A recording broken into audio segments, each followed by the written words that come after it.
नमस्कार, आप देख रहे हैं अलवर न्यूज में आकांक्षा पारिक। नजर डालते हैं आज की सुर्खियों पर। पूर्व मुख्यमंत्री वसुंधरा राजे मंगलवार को आएंगी अलवर, गमगीन परिवारों को देंगी सांत्वना।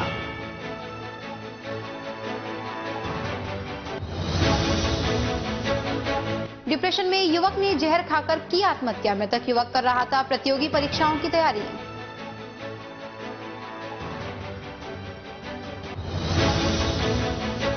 गोविंदगढ़ में खाद की कालाबाजारी जारी, तहसीलदार ने गोदाम पर मारा छापा।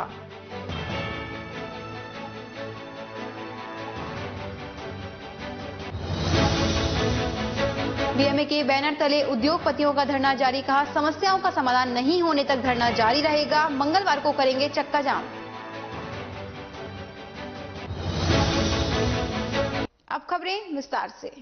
भिवाड़ी में इन दिनों औद्योगिक इकाइयों को बचाने को लेकर बीएमए सख्त रुख अपनाए हुए है। बीएमए की चेतावनी के बाद प्रशासन हरकत में आया। भिवाड़ी रीको चौक स्थित रीको कार्यालय पर धरना दे रहे बीएमए के पदाधिकारियों को समझाइश करने भिवाड़ी एसपी अरुण माचिया, भिवाड़ी डीएसपी हरिराम कुमावत, भिवाड़ी थानाधिकारी जितेंद्र सोलंकी पहुंचे।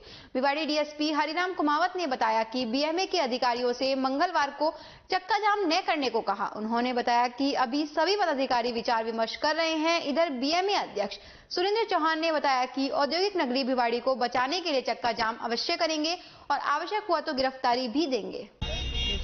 ये तैयार कीजिए। हमारा प्रशासन से सिर्फ एक ही चीज है कि हमारी प्रॉब्लम को ढंग से सुने तो सही, जिसका समाधान अभी तक नहीं मिल पा रहा। इस वजह से हम रोड धरना और वो कर रहे हैं। नहीं, हमारा कोई ऐसा विचार नहीं था। अगर हमारी प्रॉपर समस्या का समाधान हो तो हमारे धरने के लिए क्या करना है, हमारे को नहीं करना धरना, लेकिन कोई डिपार्टमेंट कोई नहीं सुन पा रहा। तो पिछले 5 दिन से आप यहाँ पे बैठे हुए हैं और जैसे आपने प्रेस नोट रिलीज किया धरना प्रदर्शन का या फिर रोड जाम का, पुलिस प्रशासन हरकत में है, क्या उनकी तरफ से आपको कही गई है? उनकी तरफ ये धरना ठीक नहीं है। हमने कहा हम शांति से करेंगे, लेकिन हम ये करेंगे धरना।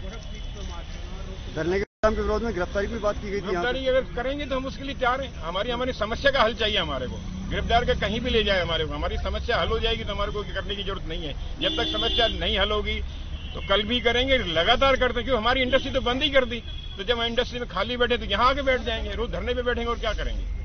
कल से हमारी लेबर और आके बैठेगी। जैसा कि आपको विदित है, भिवाड़ी में पोल्यूशन को लेकर के और बीएमए के पदाधिकारी यहाँ रीको चौक पे रीको कार्यालय के बाहर धरना और प्रदर्शन में बैठे हुए हैं और इसी के मद्देनजर आज उनके द्वारा एक ज्ञापन भिजवाया गया था, जिसमें कोई रोड जाम के लिए इनकी तरफ से रोड जाम की कोई विचारधारा अवगत कराई गई थी। इसको इसके संबंध में श्रीमान एडिशनल एसपी साहब और मेरे द्वारा और थानाधिकारी द्वारा आकर के बातचीत की गई है। तो इस संबंध में ऐसा अभी इन्होंने कोई विचार अभी बता रहे हैं, इस पर हम पुनर्विचार कर रहे हैं और जैसे भी स्थिति होगी अवगत। अलवर शहर में जेल चौराहे के पास दशहरा मैदान में एक राष्ट्रीय समाचार पत्र की तरफ से आयोजित मेगा ट्रेड फेयर में काफी आवाजाही हो रही है। आमखास ट्रेड फेयर में जहां जमकर उचित दाम में खरीदारी कर रहे हैं, वहीं बच्चे परिजनों के साथ पहुंचकर झूलों का आनंद ले रहे हैं। भारतीय जनता पार्टी कार्यालय केडलगंज पर अलवर शहर विधायक संजय शर्मा ने जिला अध्यक्ष संजय सिंह नरूका के सानिध्य में भाजपा जिला पदाधिकारी मोर्चों के जिला अध्यक्ष, मंडल अध्यक्ष, पार्षद प्रत्याशी, प्रमुख कार्यकर्ताओं की बैठक का आयोजन किया, जिसमें 21 दिसंबर को भारतीय जनता पार्टी की राष्ट्रीय उपाध्यक्ष एवं राजस्थान की पूर्व मुख्यमंत्री वसुंधरा राजे सिंधिया के अलवर आगमन कार्यक्रम को लेकर चर्चा की गई।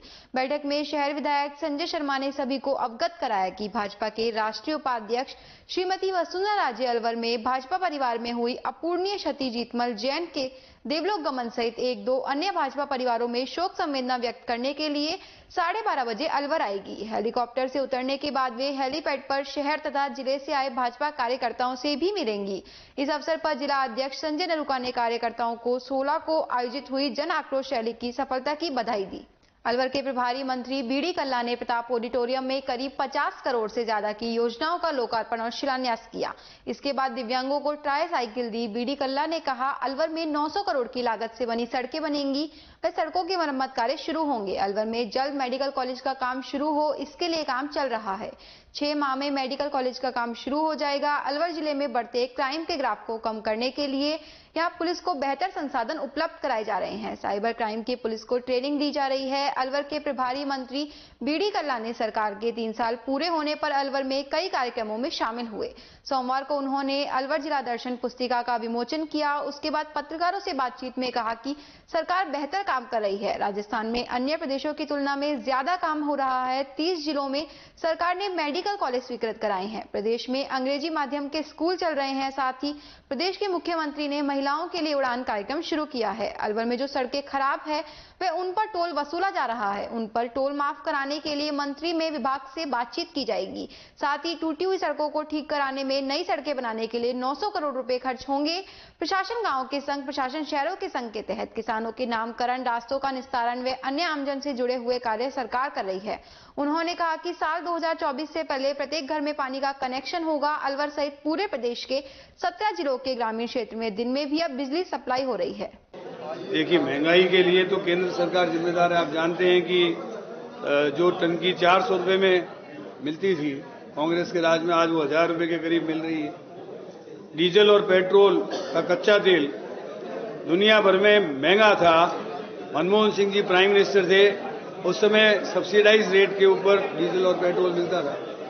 आज कच्चा तेल दुनिया में सबसे सस्ता है और डीजल और पेट्रोल सबसे महंगा है। उसका कारण क्या है कि भारत सरकार ने अपनी जो एक्साइज पॉलिसी बना रखी है, उस एक्साइज पॉलिसी में 24.1% एक्साइज सेस लेते हैं जो राज्यों में बढ़ता नहीं है, और लगभग 8% उन्होंने एक्साइज लगा रखी है।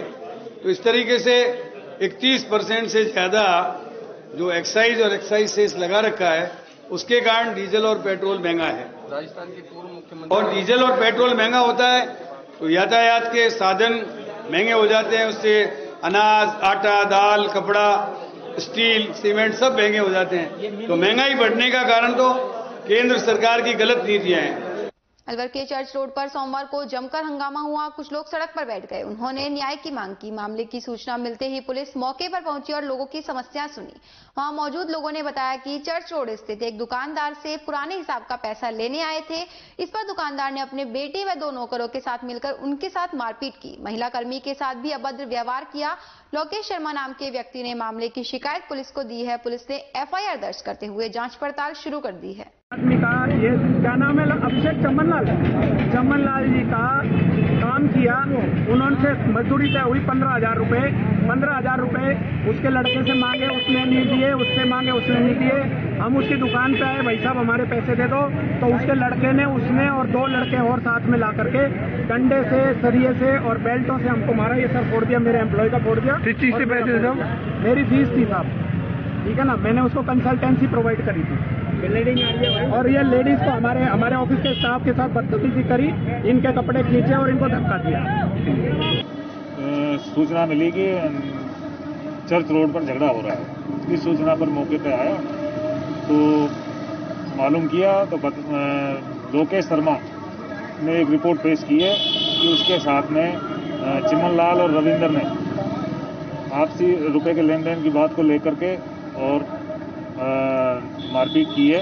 इस संबंध में परिवादी द्वारा रिपोर्ट पेश की है, जिसके संबंध में कानूनी कार्रवाई की जा रही है। क्या किस तरह की मारपीट करके गए इनके साथ में? मारपीट लाठी, डंडा, सरियों से मारपीट करना बताया है। जांच की जाएगी। किसी के चोट भी लगी है क्या? हाँ, मजदूर को चोट भी है। किसके लगी है, क्या नाम है उसका? लोकेश शर्मा और अभिषेक। झगड़ा किस बात का था ये? झगड़ा रुपए की लेन देन का, आपसी रुपए के लेन देन का। तो दूसरी पार्टी भी क्या व्यापारी है क्या? दूसरी पार्टी व्यापारी, अभी ये जांच की जाएगी। फिलहाल रिपोर्ट ले ली, कार्रवाई की जाएगी। गढ़ी सवाई राम कस्बे के राजकीय सामुदायिक स्वास्थ्य केंद्र पर जय लॉयंस क्लब के तत्वाधान में राजगढ़ लक्ष्मणगढ़ विधायक जौहरीलाल मीणा के मुख्य आतिथ्य में एम्बुलेंस उद्घाटन एवं भामाशाह सम्मान समारोह आयोजित किया गया। कस्बे के भामाशाहों एवं क्लब के सदस्यों ने मुख्य अतिथि विधायक जौहरीलाल मीणा व मंचासीन अन्य अतिथियों को स्मृति चिन्ह देकर उनका सम्मान किया। कार्यक्रम की अध्यक्षता ग्राम पंचायत सरपंच भारती बैरवा ने की। विधायक जौहरीलाल मीणा ने संबोधित करते हुए कहा कि मानव सेवा ही सही मायने में ईश्वर की सेवा है। सामुदायिक सेवा केंद्र के चिकित्सा प्रभारी डॉक्टर कैलाश चंद मीणा ने अस्पताल में एक एक्सरे मशीन तथा CBC मशीन की आवश्यकता बताते हुए विधायक से बजट देने का ज्ञापन सौंपा, जिस पर विधायक ने मौके पर ही आवश्यक चिकित्सकीय उपकरणों के अपने कोटे से 15 लाख रुपए देने की घोषणा की। कस्बे के भामाशाह राम बंसल ने अपने स्वर्गीय पिता कल्याण साहेब बंसल की स्मृति में अस्पताल के लिए दी गई एम्बुलेंस का विधायक मीणा ने फीता काटकर उद्घाटन किया। वह भामाशाह राम बंसल को साफा पहनाकर व स्मृति चिन्ह देकर सम्मानित किया गया। बेरोड कस्बे के हमीदपुर रोड पर शरबती देवी दिव्यांग सशक्तिकरण केंद्र में दिव्यांग बालक पढ़ने लिखने, नहाने धोने, खाने पीने सहित खेलने कूदने व नाचने गाने का भी आनंद लेते हैं। साथ ही अपने जीवन को सफल बनाने के लिए हर तरह का प्रशिक्षण भी संस्थान में ले रहे हैं। सोमवार को सायंकाल में बालकों ने संस्थान परिसर में राजस्थानी, हरियाणवी, पंजाबी सहित फिल्मी गीतों पर नाचने का अभ्यास किया। संस्था के संचालक अनिल कुमार ने बताया कि संस्थान में मानसिक विमंदित, श्रवण बाधित, दृष्टि बाधित सहित अन्य कई प्रकार के दिव्यांग हॉस्टल सुविधा सहित निःशुल्क रूप से व्यावसायिक प्रशिक्षण ले रहे हैं। संस्थान में बालकों को पढ़ने लिखने के साथ साथ खाना बनाना, कपड़े धोना, प्रेस करना, मोमबत्ती बनाना, मिठाई के डिब्बे बनाना, लटकन, बंदरवार, लेडीज पर्स के साथ साथ लिफाफे भी बनाना सिखाते हैं। इसके अलावा शाम में संस्था में उपलब्ध साउंड सिस्टम से उनके मनपसंद गीत बजाकर उनको नाचने का भी पूरा मौका देते हैं। डांस करने से इन बालकों की संपूर्ण से एक्सरसाइज हो जाती है। खैरतल में स्वामी ध्यानगिरी महाराज की 30वीं बरसी उत्सव की तैयारियों को लेकर आनंद नगर कॉलोनी स्थित गुरु मंगलगिरी संन्यास आश्रम में स्वामी गोविंद गिरी महाराज के सानिध्य में बैठक आयोजित की गई। स्वामी ध्यानगिरी सेवा मंडल के सेवादार ओम प्रकाश रोघा ने बताया कि बैठक के दौरान सभी सेवादारों से सलाह कर 9 जनवरी से 14 जनवरी तक आयोजित 7 दिवसीय मेले की व्यवस्थाओं की जिम्मेदारी सेवादारों को सौंपी गई, जिसमें 9 जनवरी को प्रातः 9 बजे से 3 बजे तक रक्तदान शिविर, 10 व 11 जनवरी को शाम 6 बजे आरती एवं शाम 7 बजे से 9 बजे तक सत्संग प्रवचन, 12 जनवरी सुबह 10 बजे स्वामी गोविंद गिरी महाराज के सानिध्य में 500 निर्धन छात्र छात्राओं को स्कूल जर्सी एवं प्रसाद वितरित किया जाएगा।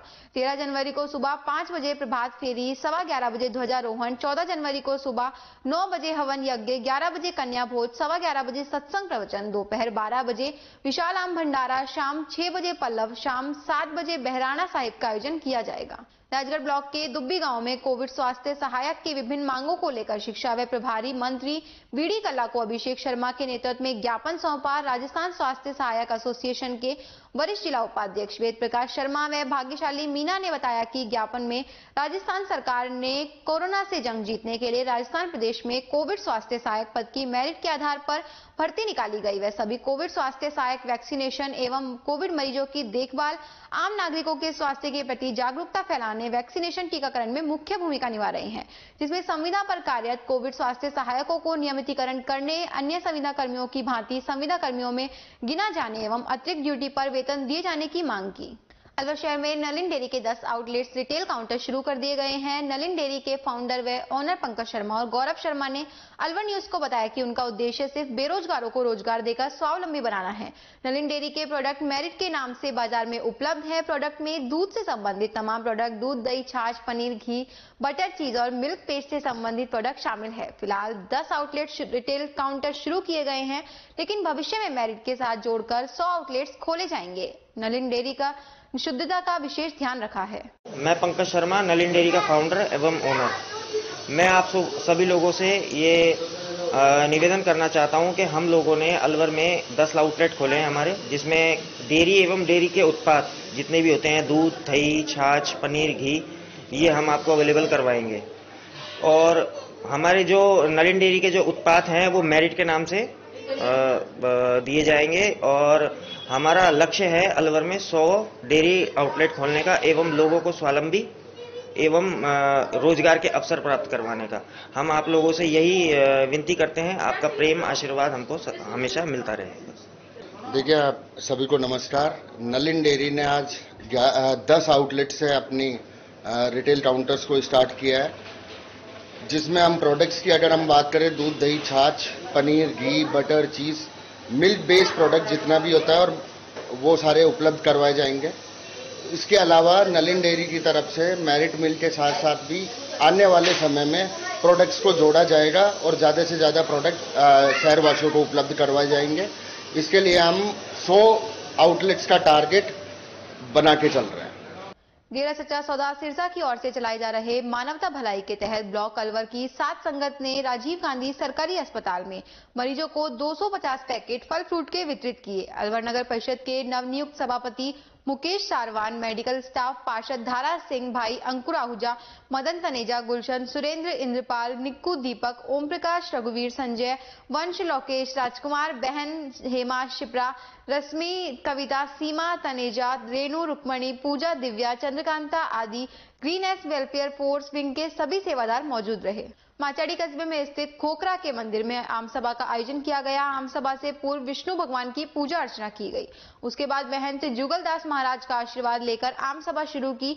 सभा की अध्यक्षता रामकिशोर वैष्णव ने की। राष्ट्रीय वैष्णव सेना के जिला अध्यक्ष रंजन लाल वैष्णव और जिला महासचिव भगवान सहाय ने बताया कि बैठक में सर्वसम्मति से राजगढ़ रैनी ब्लॉक से रमेश चंद वैष्णव को अध्यक्ष चुना गया। हरि भगवान वैष्णव को उपाध्यक्ष चुना गया। सभी पदाधिकारियों व नवनियुक्त अध्यक्ष का माला व साफा बांधकर स्वागत किया गया। आमसभा में महिला संगठन पर जोर दिया गया और जिला प्रवक्ता के पद पर कुमारी ज्योति रामावत को नियुक्त किया गया। आमसभा में गरीब बच्चों की सहायता करना, दहेज प्रथा को बंद करना एवं समाज को आगे बढ़ाने का निर्णय लिया गया। सभा में महावीर वैष्णव, ताराचंद, सिंबू दयाल, मथुरा प्रसाद, मुकेश मदन, जगदीश, राम प्रसाद मंदिर, महंत बलराम दास, राजेश कुमार आदि मौजूद रहे। मैं वैष्णव समाज की सभी महिलाओं से हाथ जोड़कर अनुरोध कर रही हूँ, कृपया अधिक से अधिक संख्या में सदस्य बने, जिससे हमारे समाज का विकास होगा और हमारे समाज में जागृति फैलेगी। महिलाओं को अपने प्रति सम्मान मिलेगा। अपनी पिछड़ी हुई वर्ग में रह रही है, जिन्हों महिलाओं के साथ अत्याचार किया जा रहा है, वो अत्याचार को हम सब मिलजुल कर खत्म कर सकते हैं। अगर हम एकजुट होकर इस संगठन में जुड़ जाएंगे तो महिलाओं को जागृति, प्रगति, उन्नति और समाज का विकास ला सकते हैं। धन्यवाद। अध्यक्ष, उपाध्यक्ष, जिला अध्यक्ष, कार्यकारिणी के संरक्ष एवं उपस्थित महिलाएं, माता बहनों, सभी को बहुत बहुत धन्यवाद कहना चाहती हूँ कि यहाँ मेरा इतना सम्मान किया। सभी पुरुष समाज से कहना चाहती हूँ कि आप सभी लोगों का भी जितनी भागीदारी महिलाओं की है उतनी पुरुषों की भी है कि आप लोगों ने हम महिलाओं को इतना सम्मान दिया, हमारा अधिकार दिलाया। धन्यवाद। एनईबी थाना तहत भाटिया कॉलोनी मन्नाका रोड निवासी एक युवक ने रविवार देर रात डिप्रेशन में आने के चलते विषाक्त दांत खा लिया, जिससे उसकी मौत हो गई। थाना पुलिस के सहायक उप निरीक्षक सुनील कुमार ने बताया कि भाटिया कॉलोनी मन्नाका रोड निवासी 21 वर्षीय राजेश यादव नौकरी के लिए एसएससी की तैयारी कर रहा था, जिसने डिप्रेशन में आने के कारण रात को चूहे मारने की दवा खा ली, जिसके बाद पेट में दर्द होने पर परिजन उसे सामान्य चिकित्सालय लेकर आए, जहाँ उसकी मौत हो गई। पुलिस ने मृतक का पोस्टमार्टम कराकर मामले की जाँच शुरू कर दी है। ये राजेश यादव पुत्र श्री ओम प्रकाश, जो कृष्ण विहार भाटिया कॉलोनी मन्नाका रोड पर रहता है, इसके परिवार वालों ने रिपोर्ट दी है कि रात्रि करीब 2 बजे के आसपास उसने बताया कि मेरे घबराहट हो रही, जलन हो रही है, चिल्ला रहा था। तो उसके बाद इसको सामान्य हॉस्पिटल में भर्ती करवाया। यहाँ बताया गया कि करीब आध पौन घंटे बाद उसने दम तोड़ दिया। परिवार वालों ने रिपोर्ट दी है। उन्होंने बताया है कि 2-3 दिन से पढ़ाई को लेकर डिप्रेशन में था, इस कारण उसने चूहा मारने की दवाई का सेवन कर लिया था। इस कारण उसकी रात्रि को डेथ हो गई थी। लाश का पोस्टमार्टम करवाई जा रहा है। हाँ, कुछ ऐसा बताया कि पढ़ाई के लिए डिप्रेशन बताया उन्होंने, कि पढ़ाई से डिप्रेशन में था, 2 दिन से डिप्रेशन बताया उसने। हाँ, तैयारी कुछ भी नहीं करा रहा। इसी के साथ खबरों में वक्त हो चला एक छोटे से ब्रेक का। जल्द लौटेंगे, बने रहिए अलवर न्यूज के साथ। आपके शहर में छाई खुशियां हैं अपार, सखी दूध भंडार आया आपके द्वार। आपके शहर में छाई खुशियां हैं अपार, सखी दूध भंडार आया आपके द्वार। आया आया देखो ताजा दूध आया, गुणकारी और गाय भैंस का दूध आया। भाइयों और बहनों, आपके शहर में पहली बार सखी ताजा दूध की आई है बहार। स्वचालित मशीन द्वारा हो रही है रोज दूध की सप्लाई। आओ हम सब दूध खरीदें, इसमें कैसी कठिनाई। हर स्तर पर होती गुणवत्ता की जांच, ताकि आपके स्वास्थ्य पर नहीं आए कोई आंच। आया आया देखो ताजा दूध आया, गुणकारी और गाय भैंस का दूध आया। भाइयों और बहनों, आपके शहर में पहली बार सखी ताजा दूध की आई है बहार। ऑनलाइन भुगतान की भी है सुविधा, एडवांस बुकिंग में भी जरा नहीं है दुविधा। आपकी सेवा लक्ष्य हमारा, हर घर दूध पहुंचाएं, ये उद्देश्य हमारा। आया आया देखो ताजा दूध आया, गुणकारी और गाय भैंस का दूध आया।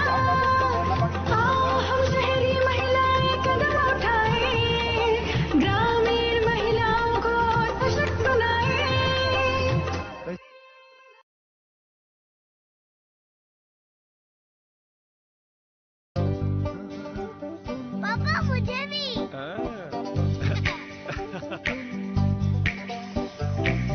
तू भी यही कहता था ना, पापा मुझे भी। रोहन, पीढ़ियां बदल जाती हैं, पर कुछ आदतें कभी नहीं बदलती। जैसे एस्को, सच्चे मजबूत रिश्ते जो चले पीढ़ी दर पीढ़ी। एस्को बाय जैकवा ग्रुप। ब्रेक के बाद आपका फिर से स्वागत है। बढ़ते हैं अगली खबर की ओर।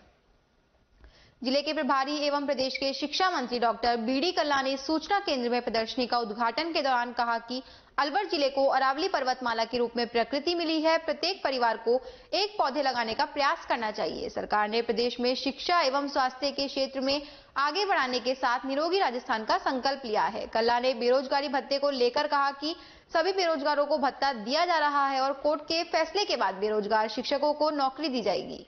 देखिए, राजस्थान सरकार के 3 साल बेमिसाल रहे हैं। माननीय अशोक जी गहलोत मुख्यमंत्री जी के नेतृत्व में राजस्थान का आधारभूत ढांचे का विकास हुआ है। 3000 मेगावाट नई बिजली का जनरेशन हुआ है, जो पिछले 5 वर्षों में बीजेपी की सरकार नहीं कर पाई थी, वो काम हुआ। 20 लाख घरों को अब तक हम जल के कनेक्शन दे चुके हैं। इस वर्ष के अंत तक, यानी फाइनेंशियल ईयर 31 मार्च तक 20 लाख घरों को और जल के कनेक्शन उपलब्ध कराए जाएंगे। अगले 2 वर्षों में, यानी वर्ष 2024 के पहले लगभग 60 लाख घरों को जल के कनेक्शन दिए जाएंगे।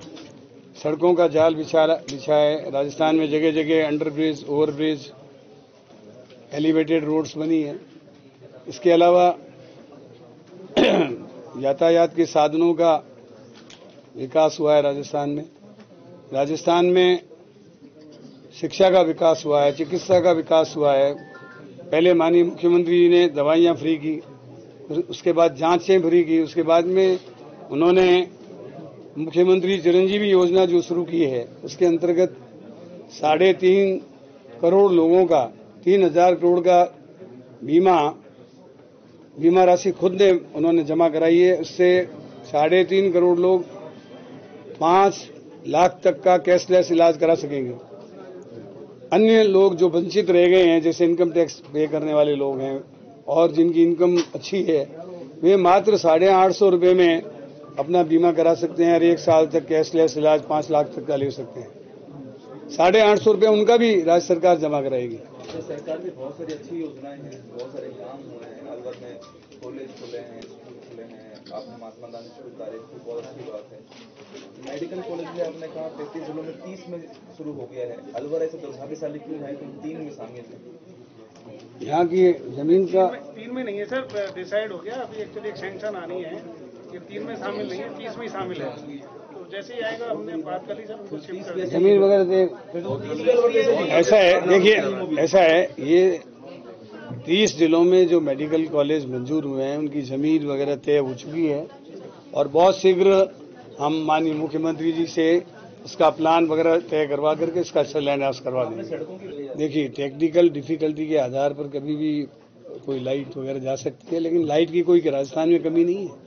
आज लाइट के मामले में राजस्थान सरप्लस है। हम किसान को 90 नए पैसे में बिजली दे रहे हैं, उनमें 1 नया पैसा हमने वृद्धि नहीं की है। किसानों को हमने 1000 रुपये महीने की डीबीटी दी है। मैंने अभी बताया ना, 15 हॉर्स पावर तक का कनेक्शन जिसका है उसको फ्री में बिजली मिल रही है, निःशुल्क बिजली मिल रही है। पर इन 3 सालों में बिजली की रेटें पूरे भारतवर्ष में इतनी ज्यादा है राजस्थान सरकार में, क्या ये उपलब्धि मानी जाएगी? देखिए, मेरी बात सुनो आप। बिजली की दर कौन तय करता है? नियामक आयोग। नियामक आयोग किसने बनाया? सेंट्रल इलेक्ट्रिसिटी एक्ट में। सेंट्रल इलेक्ट्रिसिटी एक्ट के अंतर्गत नियामक आयोग बनता है।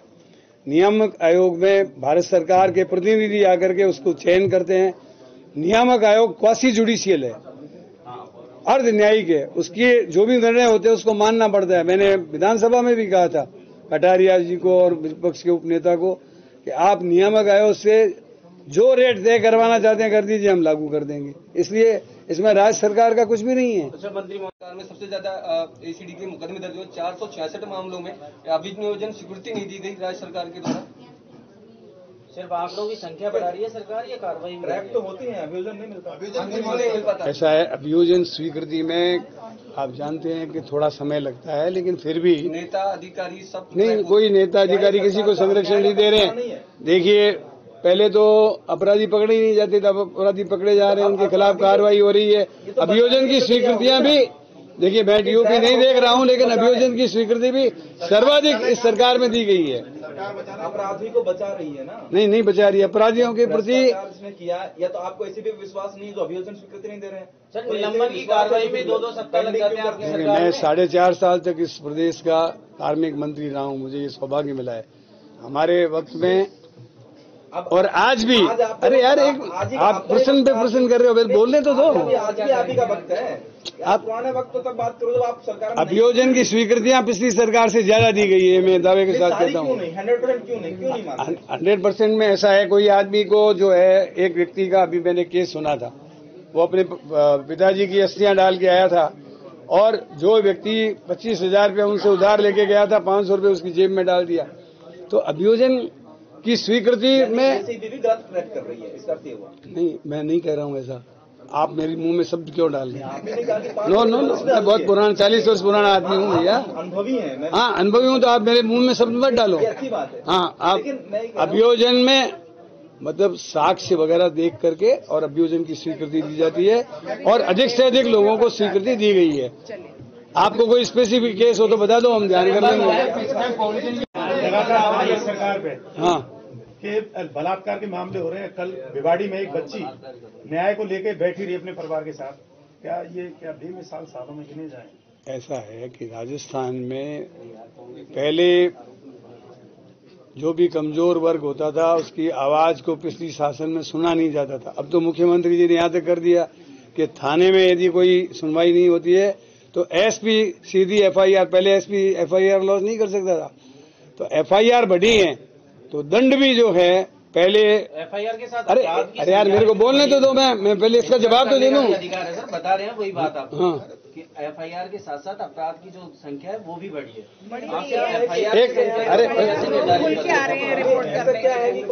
एक मिनट मेरी बात सुन लो। आपके 5 लोग बता रहे हैं, पत्रकार भी 5 लोग आप पूछ सकते हैं। हाँ, तो आप 10 पूछो ना, फिर एक क्या जवाब दे दूंगा, तो फिर पूछ लेना आप। आपको मैं ये कह रहा हूँ, एफआईआर की संख्या बढ़ी है, तो प्रोसिक्यूशन सैंक्शन की संख्या भी बढ़ी है, और एफआईआर कई आपके अलवर में ही मैंने देखा है, कुछ एफआईआर असत्य साबित भी हुई है। तो कहने का मतलब ये है कि इस सरकार में सुनवाई हो रही है, और जल्दी से जो भी आदमी अपराधी है उसको दंडित किया गया है। अब आप बताएं, आपके पत्रकार भी जाते हैं, उपभोक्ता जाते हैं, किसान जाते हैं, व्यापारी जाते हैं, उद्योगपति जाते हैं, सभी लोगों को सुनकर जैसे न्यायिक आयोग फैसला देता है, वैसे केंद्र सरकार तय कर रही है राजस्थान की बिजली का नियामक आयोग जो उनके एक्ट के अंतर्गत बनता है। अभी पर्यावरण प्लान का विमोचन किया है, आपसे चंद कदम दूर, और सर्किट हाउस में लगातार हरे पेड़ों की कटाई की जा रही है। क्या इस बारे में ये उपलब्धि मानी जाए? क्या कहे जाए?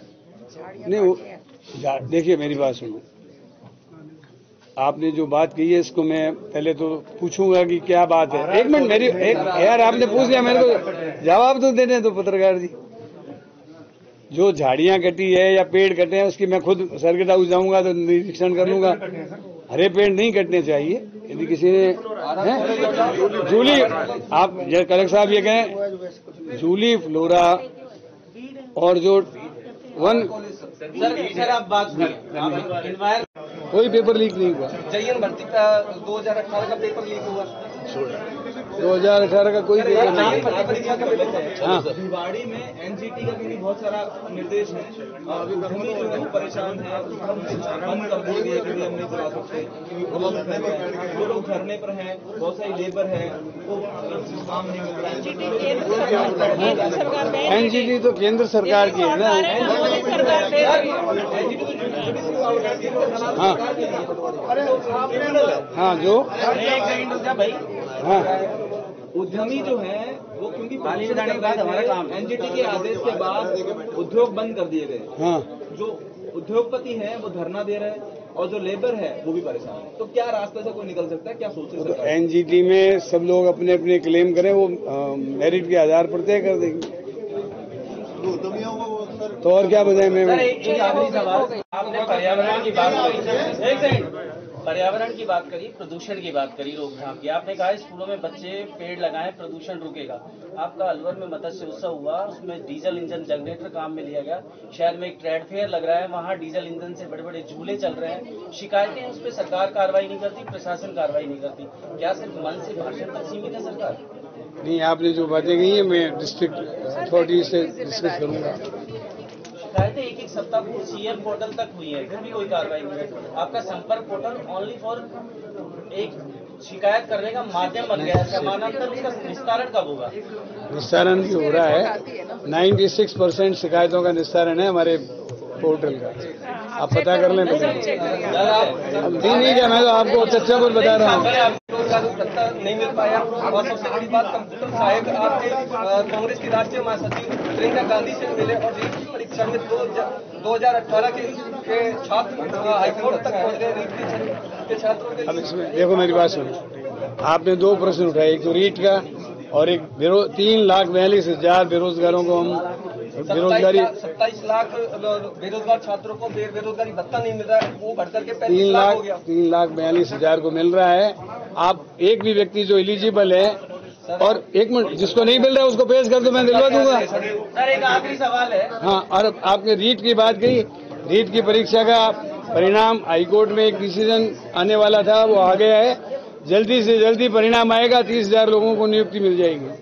पुरानी रंजिश को लेकर एक पक्ष के लोगों ने दूसरे पक्ष के महिला पर गाड़ी चढ़ाकर गंभीर घायल कर दिया। घायल महिला हिम्मी पत्नी रोशन का पुत्र इरफान भी खेत में पानी लगाते समय अपनी माता के साथ आग सेक रहा था। उसने समीप ही पानी लगा रहे चाचा कासम को आवाज दे बुला लिया और उलाहना देने गए। इससे पहले ड्राइवर संजय ने अपने साथ बैठे नवाब और वाहिद को साथ ले परिवार के लोगों को फोन पर सूचना दे बुला लिया और उलाहना देने आए। इरफान और उसके चाचा कासम के साथ मारपीट की। जैसे तैसे माफी मांगकर जान बचाकर वापस आए और रामगढ़ थाना पर पुलिस को सूचना दी। मौके पर पहुंची पुलिस जाप्ते के सामने फिर से झगड़ा कर मारपीट करने लगे तो पुलिस जाप्ते ने जैसे तैसे पीड़ित पक्ष को बचाया। घायल महिला का बेटा अपने चाचा कासम को घर ले गया। वहां चाचा कासम की तबीयत खराब होने पर रामगढ़ सीएचसी उपचार के लिए लाया गया, जहां डॉक्टरों ने कासम को मृत घोषित कर दिया। कासम के भतीजे इरफान एवं गंभीर घायल महिला के बेटे इरफान द्वारा गाड़ी चढ़ाकर महिला को घायल करने एवं उलाहना देने पर चाचा मारपीट कर हत्या करने का मामला दर्ज कराया है। मृतक के सरेटा गांव में तनाव की स्थिति को देखते हुए एमआईए रामगढ़ नौगावा थाना पुलिस का और क्यूआरटी टीम का जाप्ता लगाया गया है। इरफान निवासी सरेटा में आज एक एफआईआर पंजीबद्ध कराई, जिसमें उसने बताया कि मेरी मां टिम्मी व चाचा कासम को गैरसाइल संजय वासिद नवाब वगैरह ने मारपीट की, जिससे मेरी मां को चोट आई व चाचा की मृत्यु हुई। इस संबंध में एफआईआर दर्ज कर ली गई है। मेरा भाई कासमदीन जो मेरा सगा भाई है, जिसकी आज हत्या कर दी गई है, जिसको मारने में नवाब, मकबूल, कमरुद्दीन, राशिद, वासिद, जुबैर, संजय और कुछ लेडीजों ने घर पर घेर करके मारा है उसको, और उसकी डेड बॉडी थाने में रखी हुई है, जिसकी मौत हो गई है, जिस हत्या कर दी गई है। एक मेरी भाई घर से थी, उसका पैर फ्रैक्चर कर दिया, उसको टक्कर मार दी। किस बात को लेकर मारा है उसको? जो उसको टक्कर दी, उसको उलाहना देने के लिए उस घर चले गए पीछे। फिर रात को टक्कर मारी थी 10 बजे, उसके घर चले गए। उसके बाद उसके इसको जान से खत्म कर दो। मुकाम पुलिस भी मौके पहुंच गई थी, जिसने पुलिस ने भी इनको उसी टाइम कर देता, पुलिस ने बचाया। उस घर चले गए, उसकी तबीयत बिगड़ गई। फिर उसको थाना में लेकर उसको हॉस्पिटल लेकर आए, जिसकी हॉस्पिटल में आकर डॉक्टर उसमें मृत्यु घोषित कर दिया। राजकीय महाविद्यालय खैरतल के विद्यार्थी ने किशनगढ़ बास में आयोजित कुश्ती प्रतियोगिता में द्वितीय स्थान आकर रजत पदक प्राप्त किया।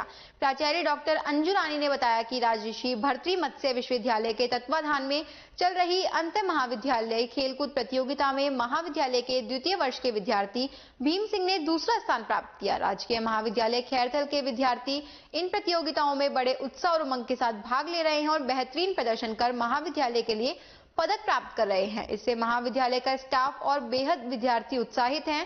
खेल प्रभारी डॉक्टर हितेश शर्मा ने बताया कि किशनगढ़ पीजी महाविद्यालय में 55 किलो वर्ग में ग्रीको रोमन स्टाइल कुश्ती प्रतिस्पर्धा में रजत पदक प्राप्त किया।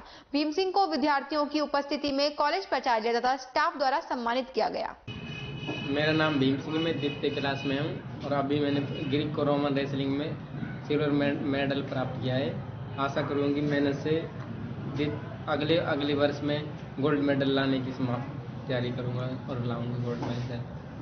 महाविद्यालय के लिए हर्ष की बात है कि हमारे महाविद्यालय के BA द्वितीय वर्ष के छात्र भीम सिंह ने कुश्ती प्रतियोगिता में रजत पदक प्राप्त किया है और हम आशा करते हैं कि वो अगले वर्ष इससे आगे बढ़ेंगे और गोल्ड मेडल हमारे लिए लेकर आएंगे, महाविद्यालय का नाम रोशन करेंगे और अपना खुद का नाम रोशन करेंगे। राजकीय महाविद्यालय खैरथल के छात्र भीम सिंह ने ग्रीको रोमन स्टाइल कुश्ती में 56 किलो वर्ग में द्वितीय स्थान प्राप्त करके महाविद्यालय का नाम रोशन किया है। इस उपलक्ष्य पर भीम सिंह को आज महाविद्यालय परिसर में छात्राओं की उपस्थिति में स्टाफ के द्वारा सम्मानित किया गया। यह द्वितीय वर्ष का छात्र है। ग्रीको रोमन स्टाइल में जो कुश्ती प्रतियोगिता होती है उसमें शरीर में आधे से ऊपर वाले हिस्से में सिर पकड़ना होता है और उसमें इसका प्रयास बहुत सराहनीय रहा। इसी के साथ खबरों में वक्त हो चला एक छोटे से ब्रेक का। जल्द लौटेंगे, बने रहिए अलवर न्यूज के साथ।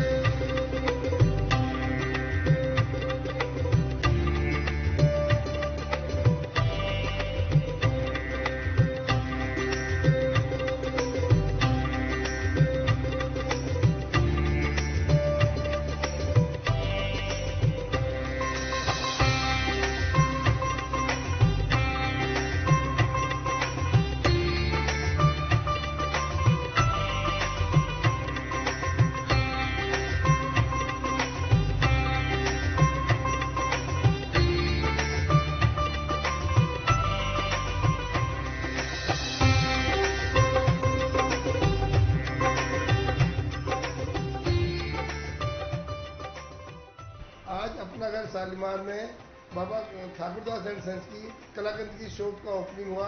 इसके लिए मैं अभिषेक कनीगर जी को बहुत बहुत शुभकामना और मुबारकबाद देता हूँ। मैं यहाँ पर रहने वाले 4000 परिवारों को जो उनका विख्यात मिल्क केक है वो सबको मिलेगा, अच्छी वैरायटी मिलेगी और इसी के साथ शुभकामना देते हुए उनका व्यापार खूब बढ़े।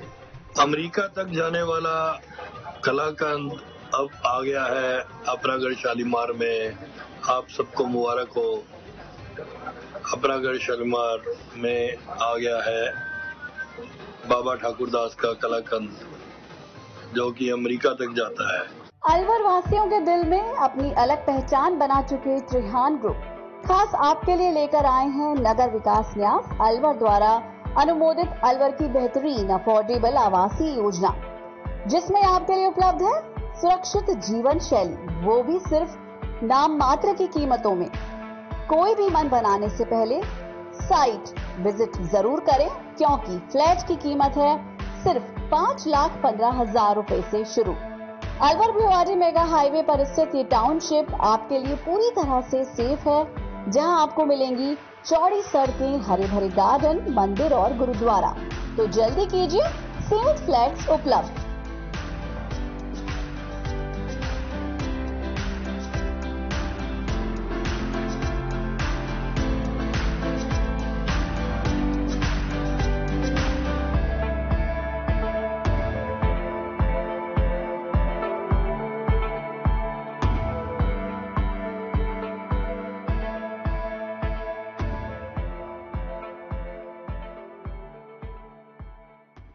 तेज दिमाग, पैनी नजर और निर्णय लेने की क्षमता आपको बनाती है देश का स्वर्णिम भविष्य। नरेंद्र तिवारी IAS एकेडमी, जो कि है सभी प्रतियोगी परीक्षाओं के लिए सर्वश्रेष्ठ संस्था, जहां का उन्नत माहौल और सही मार्गदर्शन आपको RAS, IAS, शिक्षक, REET, SSC, railway, Delhi police, Rajasthan police, SI, patwari, STC और B.Ed जैसी प्रतियोगी परीक्षाओं में सफलता का रास्ता दिखाएगा। अलवर की सर्वश्रेष्ठ प्रतियोगी संस्था Narendra Tiwari IAS academy, railway station के पास, लिटिल बर्ड स्कूल के पीछे, नेहरू नगर, अलवर।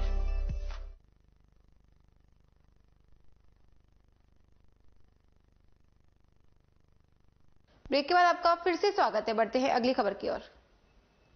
खैरथल के निकटवर्ती ग्राम राता खुर्द में गुरुद्वारा साहिब में गुरु पूरब बड़ी श्रद्धा व धूमधाम से मनाया गया। इस दौरान सुखमनी पाठ साहिब कराए गए। इसके बाद कीर्तन दरबार सजाया गया। कीर्तन दरबार समागम में बीबी कुलवंत कौर खालसा डाड़ी जत्था भोजपुर, बीबी सिमरन कौर खालसा कथावाचक, भाई साहिब, भाई राम सिंह अलवर वाले, भाई परविंदर सिंह हेड ग्रंथी अलवर, भाई अमरजीत सिंह एवं सिमरन कौर राता आदि कीर्तनिया ने कथा कीर्तन कर संगत को निहाल किया। साथ ही दिन भर अटूट लंगर चलाया गया। गोविंदगढ़ कस्बे में खाद विक्रेताओं की ओर से की जा रही कालाबाजारी के चलते किसानों की ओर से लगातार उपखंड अधिकारी को शिकायत मिल रही थी। खाद विक्रेता गोदामों में खाद का स्टॉक कर किसानों को खाद महंगी दाम में बेच रहे थे। लगातार शिकायतों के मिलने को लेकर तहसीलदार प्यारेलाल जाटव ने अपने स्टाफ के साथ बालाजी खाद बीज भंडार के गोदाम पर छापा मारा। इस गोदाम में बिना स्टॉक दिखाए हुए यूरिया खाद गोदाम में भरा हुआ मिला। मौके पर अधिकारी के नहीं होने से गोदाम को सील कर दिया। निरीक्षक अली हसन की मौजूदगी में इस गोदाम की सील खोलकर स्टॉक की जांच की जाएगी। एक और जहां सर्दी के मौसम में सवेरे 5 बजे किसान लाइन में लगकर खाद मिलने का इंतजार करते हैं और पुलिस के डंडे खा रहे हैं, वहीं दूसरी ओर अधिकारी की मिलीभगत से खाद विक्रेता खाद का स्टॉक कर उसे महंगे दामों में बेच रहे हैं। टपुकड़ा क्षेत्र में यूं तो कस्बे से निकलने वाले सभी सड़कों के दोनों ओर लोगों ने अवैध रूप से मकान बनाए हुए हैं और घरों का गंदा पानी नाली के द्वारा सड़क पर छोड़ रहे हैं, लेकिन खुशखेड़ा रोड पर तो अति हो रही है। कृषि भूमि पर बनी कॉलोनियों का गंदा पानी सड़क पर छोड़े जाने से सड़क के बीच में गड्ढा बन गया है, जिससे वाहन चालकों को भारी परेशानी हो रही है। थानागाजी कस्बे के माधो सिंह बाबा के धाम पर थानागाजी विधायक कांति मीणा की तरफ से विशाल भंडारे का आयोजन किया गया। इस दौरान थानागाजी विधानसभा क्षेत्र के लोगों ने भंडारे में प्रसाद ग्रहण किया। सुबह 11 बजे से भंडारा शुरू हुआ, जो देर रात तक जारी रहा। इस मौके पर विधायक ने ग्रामीणों की समस्याओं को भी सुनकर समाधान का आश्वासन दिया। आज थानागाजी में माधो सिंह बाबा के स्थान पर विधायक कांति प्रसाद मीणा के द्वारा विधानसभा क्षेत्र थानागाजी के सभी उसके कार्यकर्ता, सहयोगी, आम पब्लिक सबको बुलाया और विशाल भंडारा का आयोजन रखा गया। आज की ताजा खबरों में इतना ही। बने रहिए अलवर न्यूज के साथ।